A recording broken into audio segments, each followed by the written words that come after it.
الحمدللہ رب العالمین والصلاة والسلام علی سید الانبیاء والمرسلین اما بعد فاعوذ باللہ من الشیطان الرجیم بسم اللہ الرحمن الرحیم عن عبداللہ بن عمر رضی اللہ عنہما ان عمر رضی اللہ عنہ حین تأیمت بنتہ حفصۃ قال لقیت عثمان بن عفان رضی اللہ عنہ فعرضت علیہ حفصۃ۔ یہ حضرت عبداللہ بن عمر رضی اللہ تعالیٰ عنہ بیان کرتے ہیں کہ حضرت عمر جب ان کی صاحبزادی حضرت حفصہ رضی اللہ تعالیٰ عنہ بیوہ ہو گئی، آپ کی بیٹی بیوہ ہو گئی،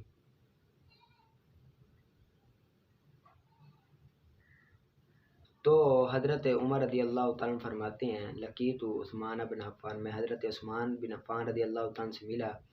میں نے انہیں حفصہ سے شادی کرنے کی پیشکش کی، فعرضت علیہ حفصہ،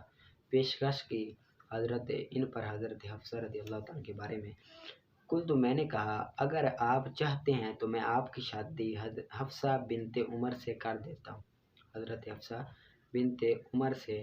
کر دیتا ہوں۔ انہوں نے کہا میں اس معاملے کا جائزہ لوں گا، سانظر فی امری، اس معاملے کا جائزہ لوں گا۔ فلبثت لیالیا ثم لقیانی، کچھ دن گزر گئے پھر مجھ سے ملے تو انہوں نے بتایا کہ مجھے ابھی یہ مناسب لگ رہا ہے میں ابھی شادی نہ کروں، اللہ اتزوج یومی ھذا، اب میں شادی نہ کروں۔ فلقیت، حضرت عمر کہتے ہیں پھر میں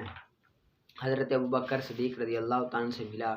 اور ان سے کہا کہ اگر آپ چاہیں تو میں آپ کی شادی حفصہ بنت عمر سے کر دیتا ہوں، تو حضرت ابوبکر رضی اللہ تعالیٰ عنہ خاموش رہے۔ انہوں نے مجھے کوئی جواب نہیں دیا، مجھے ان پر عثمان رضی اللہ تعالیٰ عنہ سے زیادہ غصہ آیا۔ کچھ دن گزر گئے، نبی کریم صلی اللہ علیہ وآلہ وسلم نے حضرت حفصہ رضی اللہ تعالیٰ عنہ کے لیے شادی کا پیغام بھیجا، تو میں نے حفصہ کی شادی حضرت رسول صلی اللہ علیہ وسلم سے کر دی۔ پھر حضرت ابوبکر رضی اللہ عنہ مجھ سے ملے اور فرمایا تم نے جب مجھے حفصہ کے بارے میں پیشکش کی تھی تو تمہیں مجھ پر غصہ آیا تھا، مجھے تم پر غصہ آیا تھا کیونکہ میں نے تمہیں جواب نہیں دیا۔ میں نے کہا جی ہاں، حضرت عمر کہتے ہیں میں نے کہا جی ہاں۔ انہوں نے فرمایا میں نے تمہیں اس لیے جواب نہیں دیا کیونکہ جب تم نے مجھے پیشکش کی تھی تو میں یہ جانتا تھا کہ نبی اکرم صلی اللہ علیہ وآلہ وسلم کا یہ ارادہ ہے، تو میں نبی اکرم صلی اللہ علیہ وآلہ وسلم کے راز کو ظاہر نہیں کرنا چاہتا تھا۔ اگر نبی اکرم صلی اللہ علیہ وسلم اسے ترک کر دیتے تو میں اسے قبول کر لیتا۔ تأیمت یعنی کہ بغیر شوہر کے ہو گئی، بیوہ ہو گئی۔ وَكَانَ زَوْجُهَا تُوَفِّيَ رضی اللہ عنہ وجدت وَدِيتَ، اور آپ کا شوہر آپ سے وفات کر گیا۔ ٹھیک ہے، یہ آپ نے حدیث پاک دیکھا ہے، یہ اس کو اچھی طرح سے یاد کر لینا ہے۔ آگے نکالیں آپ نور النساء کا۔ وَلَا يَزَالُ يَكْثُرُ حَتَّى يَدْخُلَ مِثْلَهُ أَوْ يَنْوِيَ إِقَامَتَهُ نِصْفَ شَهْرٍ بِبَلَدٍ، اور ہمیشہ قصر کرے گا یہاں تک کہ داخل ہو جائے اپنے شہر میں یا نیت کر لے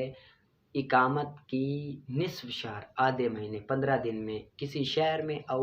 قریۃ یا کسی بستی میں نیت کر لے تو پھر وہ پوری پڑے گا، اس کے علاوہ وہ پوری نہیں پڑے گا بلکہ قصر پڑے گا۔ وقاصرہ، اور نیت قصر کرے گا اگر اس نے نیت کی اس سے کم کی، اقل من، اس سے کم کی نیت کی، او لم ینوی، یا نیت نہ کی، باقی اور کئی سال وہاں رہا تو پھر وہ کیا پڑے گا؟ قصر پڑے گا۔ اگر وہ نیت نہیں کرتا ہے، یہ نیت تو کرتا ہے لیکن 15 دن سے کم کی کرتا ہے، یا بالکل نیت نہیں کرتا اور کئی سال وہاں رہ جاتا ہے، ٹھیک ہے، اس طرح رہتا ہے کہ میں آج جاؤں گا، پھر آج کوئی کام آ جاتا ہے، کل جاؤں گا، پرسوں جاؤں گا، اس طرح سال گزر جاتے ہیں، تو پھر تب تک وہ قصر پڑے گا۔ اور نہیں ہے صحیح اقامت کی نیت کرنا 2 شہروں میں کہ نہ تعین ہو ان دونوں میں سے ایک میں رات گزارنے کا، ایک میں رات گزارنے کا، یعنی کہ کوئی بندہ نیت کر لیتا ہے کہ میں 2 شہروں میں 15 دن رہے گا، لیکن معین نہیں کرتا کہ میں اس میں رات گزاروں گا یا اس میں رات گزاروں گا، تو تب بھی اس کی نیت کرنا صحیح نہیں ہے۔ ولا فی مفازۃ لغیر اہل الاخبیتی، اور خانہ بدوش لوگوں کے علاوہ کسی کے لیے جنگل میں،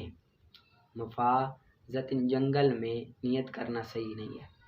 اور نہ ہی لشکر اسلام کے لیے، دار حرب کے ساتھ لشکر اسلام کے لیے، اور نہ ہی باغیوں کا محاصرہ کرتے ہوئے اپنے ملک میں اقامت کی نیت صحیح نہیں ہے، اپنے ملک میں اقامت کی نیت نہیں صحیح۔ خانہ بدوش کے لیے وہ نیت کرنا جنگلوں میں ٹھیک ہے، کیونکہ وہ جھوپڑیاں لگا کر جنگل میں رہ لیتے ہیں، ان کا کوئی گھر نہیں ہوتا، تو ان کے لیے ٹھیک ہے۔ اور جو لشکر اسلام ہے وہ اس کو معلوم نہیں ہوتا کہ ہم نے کتنے دن یہاں پر رہنا ہے، تو اس وجہ سے ان کی بھی نیت کرنا ٹھیک نہیں ہے۔ وَإِنِ اقْتَدَىٰ مُسَافِرٌ بِمُقِيمٍ فِي الْوَقْتِ سَا، اگر مسافر وقتی نماز میں مقیم کی اقتداء کرے تو صحیح ہے، اگر اقتداء کرے مسافر وقتی نماز میں مقیم کی تو صحیح ہے۔ وَأَتَمَّهَا، اور اس کو پورا کرے گا 4 رکعتیں، اور اس کے بعد صحیح نہیں ہے، اور اس کے بعد صحیح نہیں، یعنی کہ اگر فرض نماز پڑھ رہا ہے پیچھے مقیم امام کے پیچھے مسافر، تو مسافر کی اقتداء بھی صحیح ہے، اور مسافر پوری نماز پڑھے گا، پھر کیا کرے گا؟ پوری نماز۔ ہاں اگر مسافر کی نماز قضا ہو گئی ہے، اب قضا کے بعد مقیم امام ہے وہ 4 پڑھے گا، مسافر جو ہوگا وہ 2 ہی اس کی قضا ہوگی، اس کی وہ 2 رکعتیں پڑھے گا، چاہے اس کو چاہیے کہ وہ علیحدہ ہی 2 پڑھے، امام مقیم کے پیچھے وہ 4 رکعت قضا نہ پڑھے بلکہ قضا علیحدہ ہی 2 پڑھے۔ وہ بھی عکسی، اور اس کے عکس کے ساتھ صحیح ہے ان دونوں میں، یعنی کہ اگر مسافر جو ہے امام ہے اور مقتدی وہ مقیم ہے، تو مسافر امام کے پیچھے مقتدی کی نماز، مقیم کی نماز صحیح ہے، مسافر وہ 2 پڑھ کے سلام پھیر دے گا، اور جو مقتدی ہوگا مقیم ہوگا وہ کھڑا ہو کر اپنی باقی پوری پڑھے گا۔ اور مستحب ہے امام کے لیے یہ کہ وہ کہے کہ اتموا صلاتکم، تم اپنی نماز کو پورا کرو، بے شک میں مسافر ہوں، اور مناسب ہے کہ وہ کہے یہ نماز میں اس کے شروع ہونے سے پہلے، نماز میں شروع ہونے سے پہلے اگر یہ بات کہہ دے کہ میں مسافر ہوں، آپ باقی اپنی نماز پڑھ لینا، میں 2 رکعتیں پڑھ کے سلام پھیر لوں گا، آپ باقی اپنی 2 رکعتیں کھڑے ہو کر پڑھ لینا، تو یہ ٹھیک ہے، جائز ہے، ٹھیک ہے، اس کو یاد کر لینا آگے فضان تجوید کا۔ آگے قیاس اتصالی میں نتیجہ نکالنے کا طریقہ، جب قیاس میں پہلا قضیہ متصلہ تو 2 صورتیں ہیں، پہلا اگر عین مقدم کا استثناء کیا جائے تو عین تالی ہوگا نتیجہ، جس طرح کہ ان کانت الشمس طالیۃ فالنہار موجود لیکن الشمس طالیۃ۔ اب یہاں پر عین مقدم کا استثناء کیا جائے، جس طرح کہ اگر سورج طلوع ہو تو دن موجود ہوگا لیکن سورج طلوع ہے۔ اب عین مقدم اگر سورج طلوع ہو تو، اگر سورج طلوع ہو سورج موجود ہے تو اس کا استثناء کر دی، یعنی کہ سورج تو موجود ہے، تو پھر عین تالی نتیجہ آئے گا، النہار موجود نتیجہ آئے گا، ٹھیک ہے۔ اگر نقیض تالی کا استثناء کیا جائے تو نتیجہ نقیض مقدم ہوگا، جیسے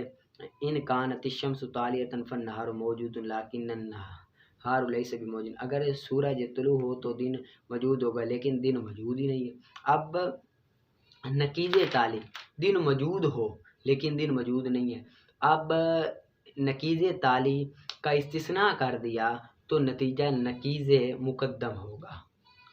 نتیجہ نکیز مقدم، مقدم کی نکیز نتیجہ آئے گا، یعنی کہ الشمس لیس بطالیۃ، شمس موجود نہیں ہے، یہ نتیجہ آئے گا۔ یہ صرف آپ نے یاد بھی نہیں کرنا بلکہ اس کو اچھی طرح سے سمجھ کر یاد کرنا، جس طرح میں سمجھا رہا ہوں، بعد میں ایک دوسرے کو سمجھانا، پریکٹس کرنا اچھی طرح سے، ٹھیک ہے۔ آگے قیاس انفصالی میں نتیجہ نکالنے کا طریقہ، جب قیاس کا پہلا قضیہ شرطیہ متصل حقیقی ہے تو اس کا نتیجہ 4 طریقوں سے ہوتا ہے۔ اگر عین مقدم کا استثناء کیا تو نتیجہ نکیز تالی ہوگا، جیسے ھذا العدد اما زوج او فرد لکنہ، یہ عدد یا تو زوج ہے یا فرد، لیکن یہ زوج ہے۔ اب عین مقدم کا استثناء کر دیا، ٹھیک ہے، تو نتیجہ نکیز تالی ہوگا، لیس بفرد، کی فرد نہیں ہے۔ اگر عین تالی کا استثناء کیا جائے تو نتیجہ نکیز مقدم ہو، جیسے ھذا العدد اما زوج او فرد لکنہ فرد، تو لیس بزوج۔ اب استثناء کس کا کی ہے، اچھی طرح سے اس کو سمجھنا، میں نے سمجھا دیا، آپ اچھی طرح سمجھ لینا۔ اگر نکیز مقدم کا استثناء کیا جائے تو نتیجہ عین تالی ہوگا، جیسے ھذا العدد اما زوج او فرد لکنہ لیس بزوج، نتیجہ آئے گا ہوا فرد۔ اگر نکیز تالی کا استثناء کیا جائے تو نتیجہ عین مقدم ہوگا، جیسے ھذا العدد اما زوج او فرد لکنہ لیس بفرد، نتیجہ آئے گا ہوا زوج، ٹھیک ہے۔ اس کو اچھی طرح سمجھ کر یاد کرنا ہے اور محنت کر کے یاد کر کے آنا ہے، پڑھ کر اچھی طرح سے، ٹھیک ہے۔ آگے ہدایت النحو کا نکالیں۔ ہدایت النحو کا آگے اما العدل سے آپ کا سبق ہے، ٹھیک ہے۔ آگے عربیوں کے لیے نہیں ہے نا، عربیوں کے لیے عربی بولنے کے لیے کسی قاعدے اور ضابطے کی ضرورت نہیں ہے، لیکن ہم اجمیوں کو ضرورت پڑتی ہے، ہم اجمی لوگ محتاج ہے قاعدے اور قانون کے، لہذا سلف و صالحین نے اہل عرب کو جب دیکھا کہ وہ کئی الفاظ پر وہ تنوین نہیں پڑھتے تھے، کئی پر زیر نہیں پڑھتے تھے، ٹھیک ہے، کسرہ نہیں پڑھتے تھے، کسرہ اور تنوین نہیں پڑھتے تھے، تو علماء اکرام نے نا تحقیق کی، بڑی جدوجہد کی، تو انہیں نا 8 اسباب منع صرف کے مل گئے، لیکن غیر منصرف پڑھنے کے لیے، غیر منصرف پڑھنے کے پورے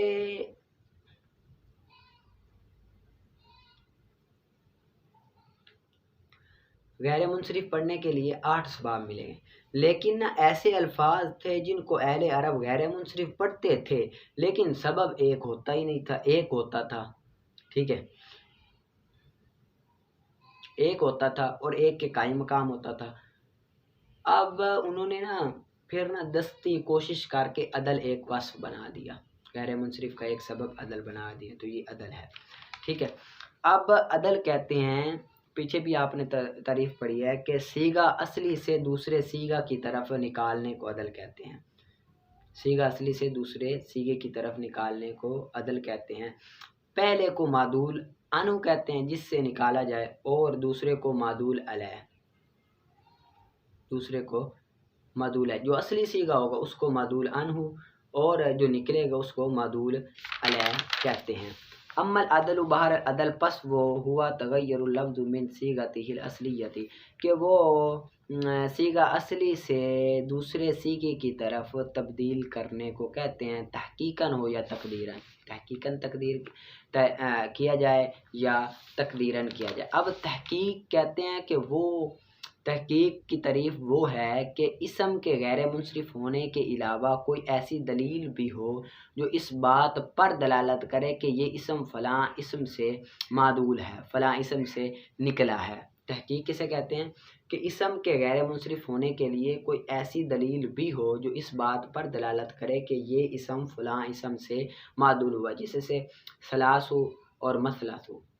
ثلاثو اور مثلثو۔ اور عدل تقدیری کہتے ہیں کہ وہ اسم جو اسم کے غیر منصرف ہونے کے علاوہ کوئی ایسی دلیل نہ ہو جو اس بات پر دلالت کرے کہ یہ اسم فلاں اسم سے نکلا ہے، تو اس کو کیا کہتے ہیں، تقدیر کہتے ہیں۔ ولا یجتمع، اور نہیں جمع ہوتے وزن فعل کے ساتھ بالکل، اور جمع ہوتے علمیت کے ساتھ، جو عدل ہے وہ